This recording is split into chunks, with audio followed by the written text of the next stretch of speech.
introduced a bill that would block the pay of soldiers accused of serious crimes. And this comes after NBC5 Investigates first reported the accused Fort Hood shooter, Major Nidal Hasan, has been paid nearly $300,000 since his arrest. Scott Friedman broke the story. Scott, what's happening now? Meredith and Brian, more than 3.5 years after the Fort Hood shooting, the accused gunman remains on the Army payroll, collecting $80,000 a year.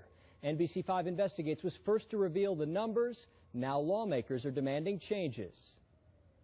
It's outrageous to think that this guy has a bank account that's being paid for by our tax dollars. Congressman Tom Rooney says there's no reason the Army should have to pay a man who's admitted to shooting his fellow soldiers.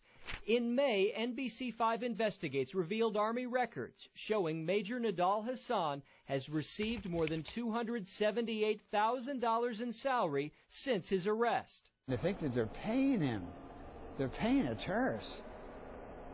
That's crazy. Virginia Congressman Frank Wolf was outraged by what we uncovered. So were victims of the attack. When I first got shot. Logan Burnett was shot 3 times. I want to show you something. This is a letter we received from the Army showing how much Major Hasan has been paid since he was arrested.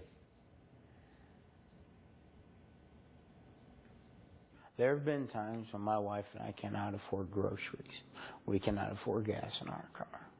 Literally times where we ate nothing but ramen noodles for weeks on end. And this makes me sick to my stomach. Today, Congressman Rooney and Wolf joined with Arkansas Republican Tim Griffin, introducing the Stop Pay for Violent Offenders Act. It would suspend the pay of soldiers jailed for capital crimes or sexual assaults. If a soldier's cleared, they would get the money back. If convicted, the cash would be paid to the victims. I do believe that this is good policy, and we know that the government believes that too because other agencies utilize it. The Defense Department can already suspend the pay of civilian employees arrested for serious crimes. But soldiers fall under different rules, and the Army says it must pay Hasan unless he's convicted.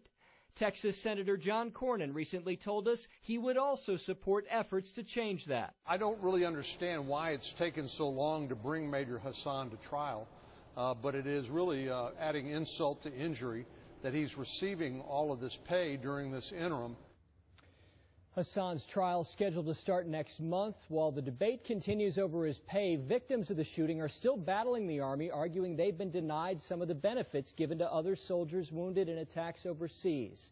Brian and Meredith will stay on top of all of this. All right, Scott.